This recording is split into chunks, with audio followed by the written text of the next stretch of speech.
Morning बच्चों।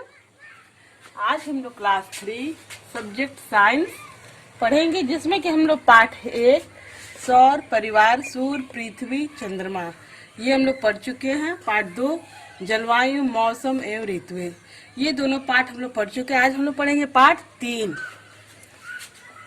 अजीव वस्तुएं ठोस द्रव गैस। इसी के बारे में आज हम लोग कुछ जानकारी लेंगे। पदार्थ वह तत्व या द्रव है जो स्थान घेरता है तथा जिसमें भार होता है। पदार्थ वह तत्व या द्रव है जो कि स्थान को घेरता है, उसमें भार होता है, उसी को हम लोग पदार्थ कहते हैं।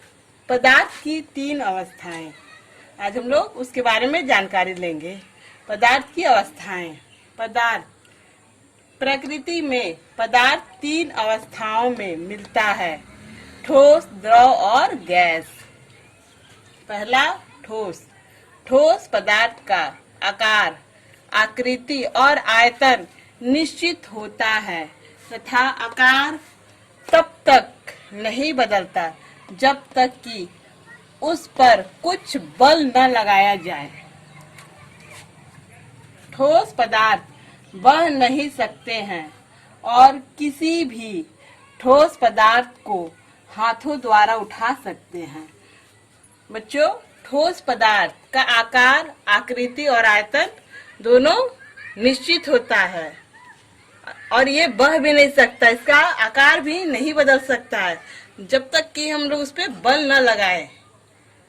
उदाहरण के लिए देखें, पत्थर, लकड़ी, लोहा, पीतल आदि ये सब पदार्थ हम लोग के ठोस पदार्थ हैं।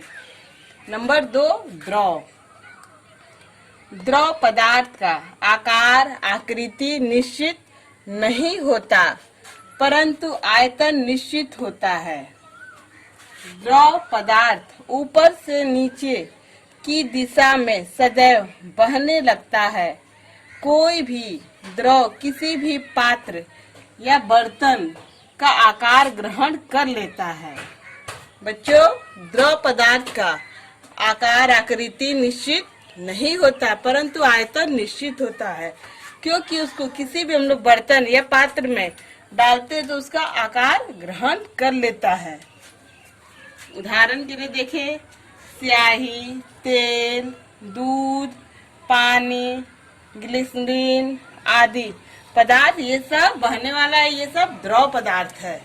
अब नंबर 3 गैस। गैस ऐसा पदार्थ है जिसका न तो आकार आकृति निश्चित होता है और न आयतन निश्चित होता है। इसे जिस भी पात्र में डाल दिया जाए यह उसका संपूर्ण स्थान घेर लेती है। गैस किसी भी दिशा ऊपर नीचे अथवा दाएं बाएं में बह सकती है। बच्चों, गैस ऐसा पदार्थ है जिसका न तो आकार आकृति निश्चित होता है और न आयतन निश्चित होता है। इसको जिस भी पात्र में हम लोग डाल देते हैं उस पात्र को पूरे अपने घेर लेती है। जैसे कि सिलेंडर आप लोग देखते हैं, उसमें जब गैस डाला जाता है तो उस सिलेंडर में पूरा भर जाता है। उदाहरण के लिए देखिए, हवा, ऑक्सीजन, धुआं, हाइड्रोजन आदि ये सब हमारे गैस हैं। अब हम लोग आगे कुछ जानकारी लेंगे। किसी भी पदार्थ की एक अवस्था का दूसरी अवस्था में परिवर्तन हो जाना ही अवस्था का रूपांतरण बदलना कहलाता है। किसी भी पदार्थ का एक अवस्था से दूसरी अवस्था में परिवर्तन हो जाना ही उसको हम लोग अवस्था का रूपांतरण बदलना कहते हैं। अवस्था रूपांतरण की प्रक्रियाएं। अब हम लोग आगे पढ़ेंगे अवस्था रूपांतरण की प्रक्रियाएं। पदार्थ की अवस्थाओं में जो परिवर्तन आता है उसे वैज्ञानिक दृष्टिकोण से अनेक नामों से जाना जाता है। जैसे कि हम लोग आगे जानकारी लेंगे कैसे, उसके बारे में हम लोग जानते हैं। गलन। ठोस पदार्थ का द्रव अवस्था में परिवर्तन गलन कहलाता है। हिमायन। पदार्थ की द्रव अवस्था का ठोस अवस्था में परिवर्तन हिमायन कहलाता है। वाष्पन, पदार्थ की द्रव अवस्था का गैसीय अवस्था में परिवर्तन वाष्पन कहलाता है। द्रवण, पदार्थ की गैसीय अवस्था का द्रव अवस्था में परिवर्तन द्रवण कहलाता है।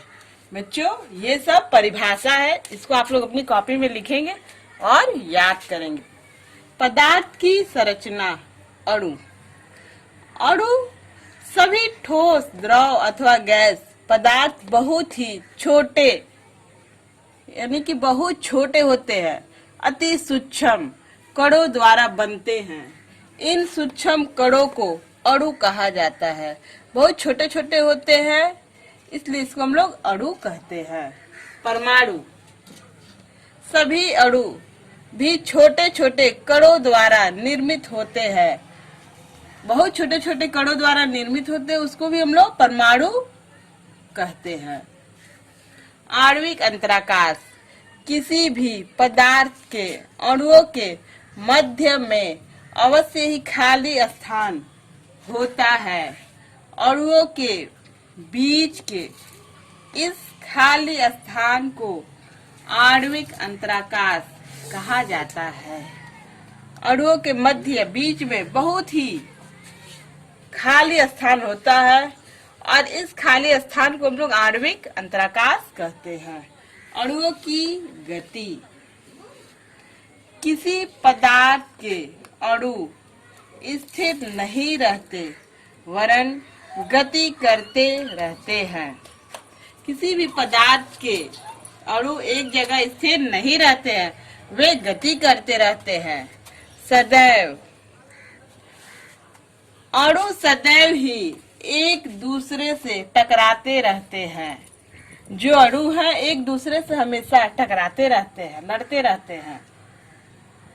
अणु एक ही दिशा में नहीं बल्कि इधर उधर भागते रहते हैं। एक दिशा में नहीं बल्कि वे इधर उधर भागते फिरते रहते हैं। इस बात का सबसे पहले पता वैज्ञानिक ब्राउन ने लगाया और उन्हीं के नाम के आधार पर अणुओं की इस गति का नाम ब्राउनियन गति पड़ा। सबसे पहले उनका पता वैज्ञानिक ब्राउन ने लगाया और उन्हीं के नाम के आधार पर यह अणुओं की गति का नाम पड़ा ब्राउनियन गति।